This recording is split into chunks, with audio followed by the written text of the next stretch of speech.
Welcome back to How to Win in Life. Today we are going to confront one of the biggest killers of potential, a mental disease that silently infects millions of people. Excuse-itis, the habit of rationalizing why something can't be done. This disease doesn't show up in blood tests, it hides in our daily language. I am too old to start this now. I am too young to be taken seriously. I did go to the right school. I am not lucky like them. Let me introduce you to a guy called Samir. Samir was a graphic designer, talented, smart, but stuck in a 25,000 monthly job for 4 years. Everyone asked him, "Why don't you go freelance? You're better than half the agencies out there."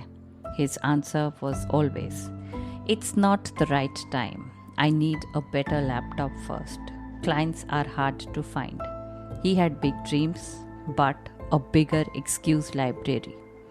One day, he saw a junior designer post, "Just signed my third freelance client. Grateful." That line hit him hard. That night, Samir sat down and wrote every excuse he had repeated in the last 6 months. The list was 2 pages long. He crossed out each excuse and beside it wrote a small action step.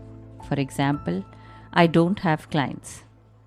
He asked, "Ask 5 friends if they know anyone who needs a logo."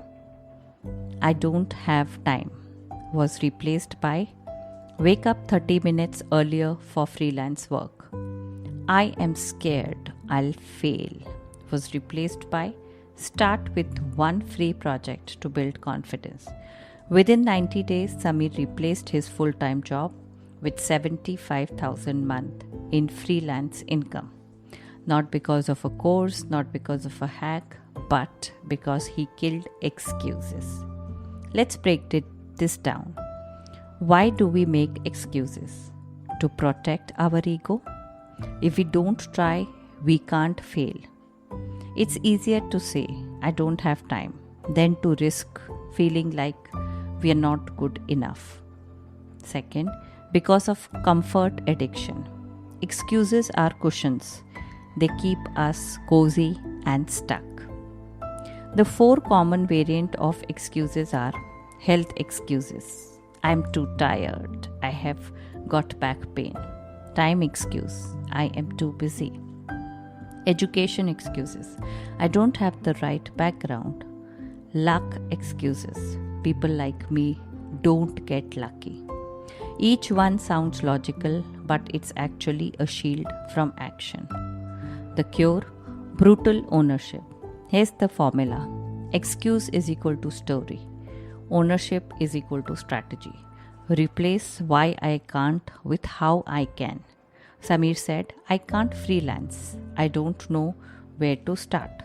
He replaced it with "how can I find one person who really needs my skill?" That question activated his brain problem-solving center. Let me give you a practical framework. I will call it the excuse audit. Write down your biggest excuse. Ask, "What am I protecting myself from?" Flip the excuse into a question starting with "how can I?" Commit to one micro action within 24 hours. Let's take an example of a real life listener, Priya. Priya wanted to start a personal finance YouTube channel. Her top excuse was, "I am good in content creation but not very good on camera." She flipped it into "how can I get better on camera?" Answer: record one video daily for herself. No posting, just practice. Day 17, she posted her first reel. Day 40, her reel crossed 12,000 views. Day 60, she landed her first paid collaboration.